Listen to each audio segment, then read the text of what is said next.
안녕하세요. 브라질의 손영수입니다. 오늘은 여러분에게 우리 많은 한인들이 살고 있는 상파울로 이 인근에서 어디로 놀러 갈 수 있는지 그 관광지들을 몇 가지를 추스려서 여러분에게 알려드리겠습니다. 시작하기 앞서 구독과 좋아요 버튼 꼭 눌러주시기 부탁드립니다. 자, 먼저 제가 알려드리고 싶은 것은 엠부다스 알치스라는 곳입니다. 시내에서 한 40분 정도 거리에 위치하고요. 전통적인 공예품의 도시입니다. 이게 원주민이 쓰던 과라니어로 뱀이 많은 강을 뜻하는 그런 곳인데요. 예술인들이 1960년대부터 한둘 몰려 살며 이제 자기네들이 만든 그림이나 또 뭐 조각, 또 뭐 가구 등을 만들어 파는 곳이기도 합니다. 실제로 이곳에서 만든 제품들이 이제 시내에서 팔리기도 하고요.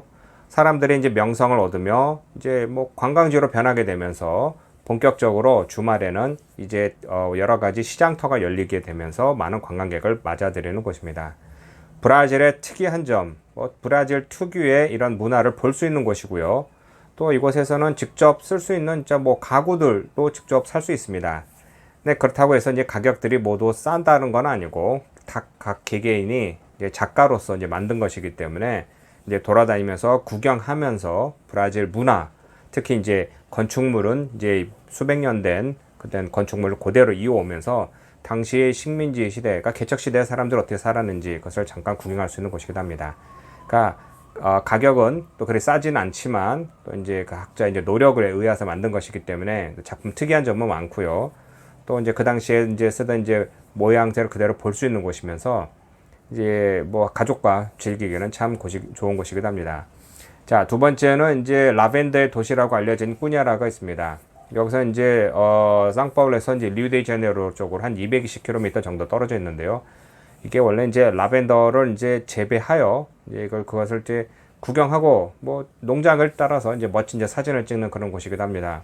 그렇지만 원래는 이 꾸냐라는 도시는 원래 유명한 것은 이제 80년대부터 일본과 포르투갈 등 이제 전국에 있는 이제 도자기 장인들이 몰려서 이제 공동 가마를 만들어서 각종 뭐 예술품이나 실제 사용해서 사용할 수 있는 이제 도자기를 만드는 그런 도시로 또 유명하기도 합니다.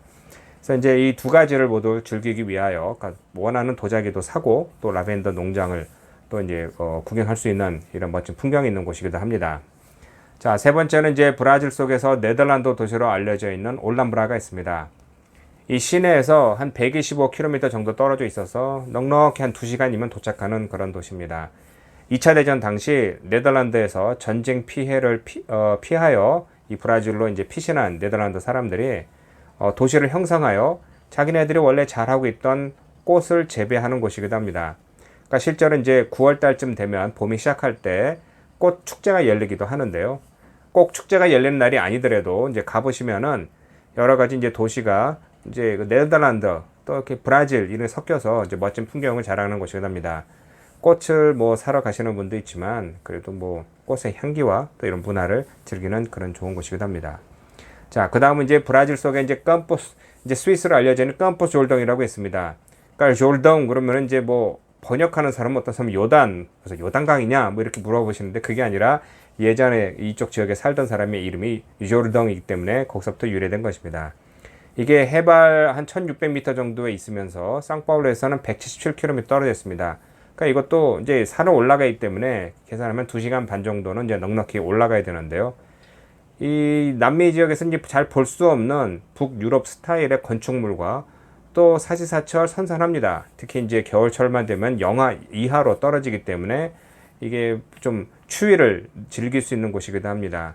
그래서 이제 겨울철만 되면은 전국에서 이 겨울 분위기를 즐기기 위하여 많은 사람들이 몰려서 또 그때마다 기업들이 또 어마어마한 대대적인 이제 홍보를 하는 그런 시기이기도 합니다. 그래서 이제 멋진 이런 유럽풍을 보면서 또 독일식, 또 스위스식, 뭐 퐁듀도 먹고 또 포도주도 즐기고 또 수제 맥주도 즐기는 그런 유명한 곳이기도 합니다.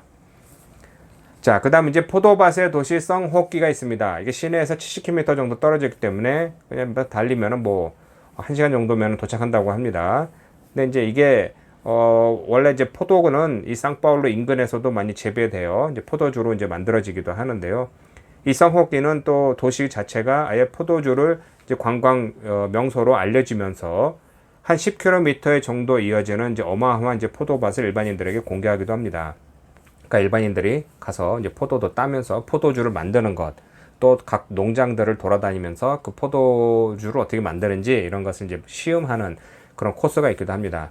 또 하나는 사시사철 눈이 없어도 스키를 탈 수 있는 그런 스포츠용으로 만들어진 관광지도 있습니다. 자, 이제 그것을 또 즐기러 가시는 분들이 있는데요. 이것도 뭐 시간 되시는 분들이 한번 꼭 가보시면 꼭 좋을 곳입니다. 자, 그리고 또 브라질 하면 꼭 특히 상파울루에서 빠질 수 없는 곳이 바로 이제 해변입니다.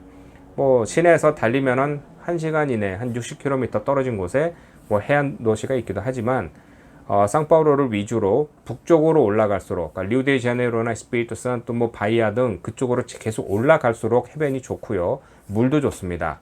물론 뭐 그 위로 더 올라가면 카리브 쪽으로 갈수록 더 해변이 더 물도 잔잔하고 따뜻하고 이렇게 좋은 곳인데요. 그래도 이 상파울루에서도 이 시내에서도 좀 북쪽으로 올라가는 우바투바는 여기서 한 220km 정도 떨어져 있고요. 120개 되는 해변을 가지고 있습니다. 이게 물도 잔잔하고 섬들도 많아서 배를 타고 섬에 들어가서 노는 곳도 많고 우리 한인들도 될 수 있으면 이 우바투바라는 곳에 가서 이제 즐기길 원합니다. 근데 이제 거리가 좀 멀고 또 이제 뭐 자주 갈 수 있는 곳은 아니지만 그래도 이렇게 좀 브라질에 오셔서 관광 코스로 좀 잡는다면은 리우데자네이루를 안 가시는 이상 우바투바를 꼭 추천드립니다. 자, 그리고 이제 마지막으로 까미오두스말이라는 코스가 있습니다. 이 원래 상파울루와 산토스 해안 도시를 잇는 이제 길로서 예전에는 이제 사람이 걸어 다녔고 또 한동안은 이제 뭐 노새를 타고 올라가는 그런 길이었기도 합니다. 이게 이제 1960년대부터 지금의 이제 언시에따 또 뭐 이미그란트 이런 고속도로가 많이 개발되면서 일반인들에게 이제 접근을 이제 금지시켰던 곳입니다. 왜냐면 길이 좀 험악하고 또 이제 일반인들이 다니지 않기 때문에 사고가 날 수 있어서 개방을 안 했다가 이제부터 이제 점차적으로 이제 보수 공사를 하여 관광객을 위주로 개발된 곳입니다. 이곳은 이제 중요한 것은 이제 사람들이 모여서 그곳에서부터 이제 걸어서 산토스까지 내려가는 것은 아니고요. 이제 중간에 이제 멋진 이제 풍경을 볼 수 있는 전망대까지 가는 것입니다. 그러니까 예전에 이 브라질 전국에서 특히 이제 미나스제라이스나 뭐 상파울루 내륙 도시에서 가진 이제 금은 보화들을 가져다가 이 코스를 길을 따라 산토스 항구까지 가져가서 배에 실어서 포르투갈까지 이제 가져가는 그런 길이었기 때문에 역사적인 의미도 크고 또 이렇게 주위 환경도 멋지게 볼 수 있는 곳입니다. 자, 오늘은 여기까지입니다. 이제 간단하게 이제 브라질에서 특히 이제 상파울루에서 볼 수 있는 이제 주요 관광지를 간략하게 설명하였습니다. 또 이외에 또 궁금하신 점 있으시면 언제든지 연락 주시면 제가 콘텐츠 만들어 여러분에게 공유하겠습니다. 고맙습니다.